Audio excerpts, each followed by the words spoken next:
Assalamualaikum warahmatullahi wabarakatuh. Salam satu toran para pecinta tanduran, sobat tani dan dulur-dulur tani dimanapun berada. Alhamdulillah wa syukurillah kita masih diberikan segala nikmat bos, utamanya nikmat sehat dan juga nikmat sempat, sehingga dapat beraktivitas di rutinitas kita seperti siakala bertani. Oke, kembali lagi di channel saya Cak Didik Petani Pemula yang selalu setia membahas seputar dunia pertanian, khususnya di pertanian jeruk siam madu. Oke bos, di kesempatan video kali ini akan saya update hasil pemupukan setelah 1 minggu sudah kita lakukan pemupukan kemarin bos ya. Nah, hasilnya seperti apa? Nah, ini update-nya bos. Untuk pohon yang sudah kita pupuk sudah mulai terlihat hijau daun-daunnya. Nah, alhamdulillah juga bos ya, kita sepertinya sudah memasuki musim hujan, walaupun hujannya belum begitu lancar. Hujannya masih 1 hari 2 hari. Kemarin 2 hari terjadi hujan yang cukup lebat bos ya di tempat saya. Nah, sebelumnya sudah kita lakukan pemupukan dan juga pengairan, ternyata kok turun hujan. Tapi alhamdulillah bos ya, itu yang kita tunggu-tunggu, terutama di lahan kering. Nah, untuk kali ini kita update di lahan basah yang kemarin kita lakukan pemupukan dengan dominan nitrogen dan juga unsur kalium. Nah, untuk lahan yang sudah kita bersihkan, ini rumputnya sudah kembali nongol lagi bos. Rumputnya sudah mulai nongol. Nah, ini tandanya kalau kebutuhan airnya sudah lumayan tercukupi bos ya. Dan juga pupuk yang sudah kita berikan sudah diserap tanaman juga. Terlihat tanaman kita sudah mulai hijau daunnya. Oke, kita keliling dulu bos ya, kita update untuk hasil pemupukan kemarin. Nah, di pemupukan kemarin bos ya, pemupukan kemarin kita fokusnya ke buah karena memang pohon ini sudah cukup lebat kemarin berbuahnya. Nah, di lahan ini ada sekitar 3 sampai 4 variasi buah, variasi ukuran. Nah, seperti ini. Nah, ini yang paling besar yang hampir-hampir kita panen. Nah, sepertinya yang ukuran segini kita ini panen sisa-sisa kemarin bos ya, sisa-sisa di musim kemarau. Jadi kalau panen sisa ini, kalau orang bilang rojohan bos ya, biasanya memang kualitasnya lebih bagus. Kemudian ukuran buahnya juga lumayan besar. Nah, ini panen yang terakhir kemungkinan, dan di lahan satunya juga sudah sempat kita panen kemarin bos ya. Nah, ini tinggal lahan satu yang belum kita panen. Ini untuk ukuran yang pertama. Kemudian ukuran yang kedua ini yang sebesar bekel ya, agak besar dikit. Nah, ini juga lumayan banyak. Kemudian ukuran yang ketiga ini sebesar apa ini bos ya, ini kalau kelereng lebih besar ini daripada kelereng bos ya. Kemudian yang ukuran yang keempat adalah sebesar, sudah tidak sebesar merica lagi, sebesar ini buah ceri bos, seperti ini. Nah, untuk yang ukuran seperti ini jumlahnya cukup banyak bos ya, jumlahnya cukup banyak. Nah, ini contohnya. Nah, ini buah semua. Ini nanti kalau sudah yang sebesar bekel, dia sudah mulai terlihat. Dan di pemupukan kemarin ini hasilnya selain daunnya juga mulai menghijau, sepertinya juga ada 1-2 yang nampak memunculkan tunas dan juga calon bunga. Nah, ini ada tunas beserta calon bunga. Nah, seperti ini sebagian.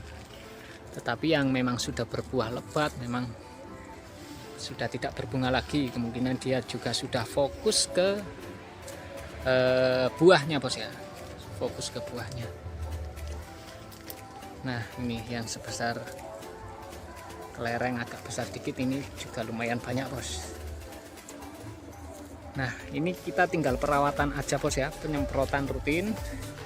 Kemudian pemupukannya juga pastinya rutin. Kalau kemarin kita pupuknya ini sekitar 2 bulan ya, intervalnya cukup pendek.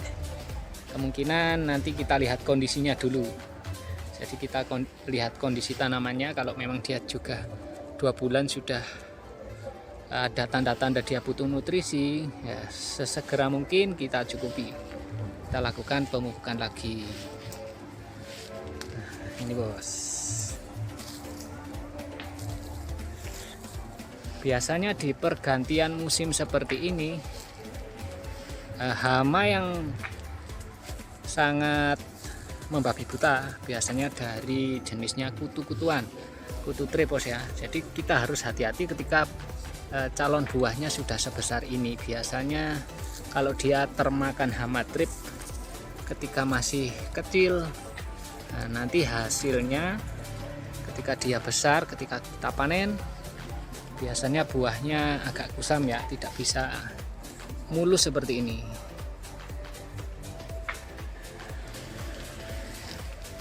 Nah, contohnya seperti ini bos. Nah, seperti ini. Dia ketika kecil ini termakan hama tripos ya. Jadi ini walaupun sampai besar dia tidak bisa sembuh. Dia tetap kusam seperti ini nanti dia sampai dia panen. Cuma tidak usah khawatir ya, tidak usah khawatir untuk di varietasium walaupun dia agak doreng gitu ya, agak kusam gitu. Kalaupun dia ukurannya besar kemudian rasanya manis, insya Allah masih manut umum bos, harganya masih manut umum. Tetapi kalau kualitasnya bagus, ukurannya besar, rasanya manis, kemudian kulitnya juga mulus gitu bos ya, insya Allah nanti ada selang harga sedikit lah dari teman-temannya yang lain, mudah-mudahan aja. Nah, kondisinya semacam ini bos. Nah, untuk penanganan hama sendiri bos ya, hama dan penyakit di musim hujan ini tetap kita lakukan penyemprotan rutin, baik dengan pestisida yang bersifat kontak ataupun yang bersifat sistemik. Kemarin sempat kita pakai insektisida yang sistemik bos ya, kita pakai imidacloprid yang sistemik. Nah, tujuannya supaya kemarin itu memang hama tripnya agak ini bandel sekali bos ya. Hama trip itu agak bandel sekali, sehingga kita semprot dengan pestisida yang kontak, dia masih joget-joget aja bos, tidak mati. Dan juga hama-hama penggerak daun yang seperti ini juga bandel sekali. Tetapi setelah kita aplikasikan insektisida yang sistemik, alhamdulillah untuk hama tripnya juga sudah berkurang, penggerak daunnya juga sudah berkurang. Nah, ini daunnya hijau tebal. Nah, nantinya di musim hujan kemungkinan kita juga akan gunakan fungisidanya gantian antara yang kontak dan juga yang sistemik. Cuman kalau yang sistemik enggak usah sering-sering bos ya, enggak usah sering-sering, sekali 2 kali kita rolling. Untuk fungisida yang kontak kita rolling dengan fungisida yang sistemik. Nah, ini kebetulan juga ada buah yang pecah bos ya. Nah, ini juga banyak dikeluhkan teman-teman ya, untuk buah pecah seperti ini. Nah, ini menurut saya sangat lumrah dan sangat wajar sekali terjadi ketika musim kemaraunya sangat ekstrim seperti kemarin. Jadi dia tidak kuat ya. Intinya lapisan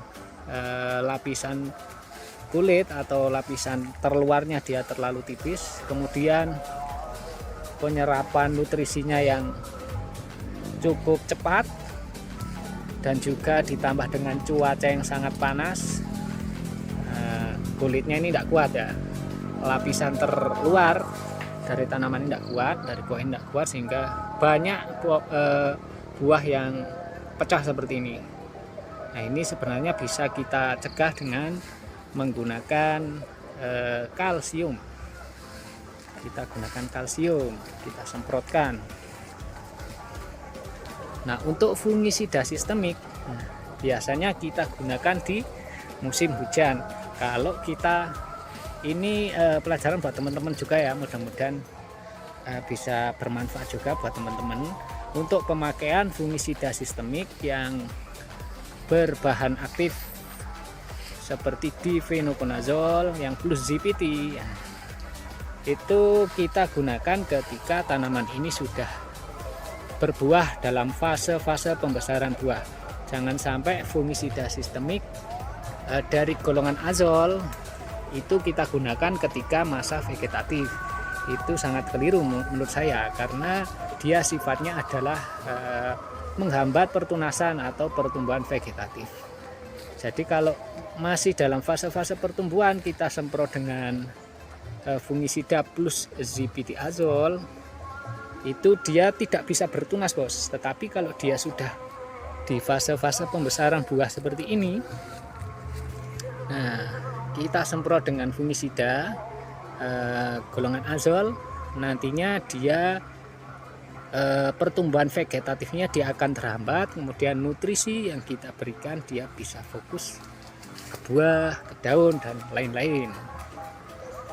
Nah jadi jangan salah gunakan bos ya. Nah kalaupun kita gunakan jangan sering-sering ya, walaupun untuk pembesaran buah jangan sering-sering, minimal sebelum kita pemanenan gitu ya, 1 atau 2 bulan sebelum kita pemanenan, kemudian kita selesai pemupukan, baru kita aplikasikan fungisida yang sistemik plus dengan ZPT yang dari azol, golongan azol. Biasanya ada yang berbahan aktif difenoconazole seperti merek Dagang Sekor, kemudian Indukor, seperti itu ya. Yang penting bahan aktifnya azol itu bos ya.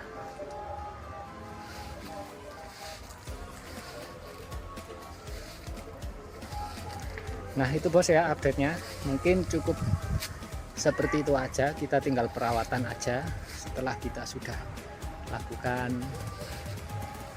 pemupukan, pengairan. Alhamdulillah juga sudah terlihat terserap. Dan nanti untuk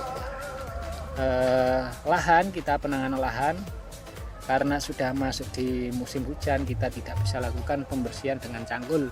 Mungkin nanti kita babat pakai mesin rumputnya bos ya, untuk musim hujan.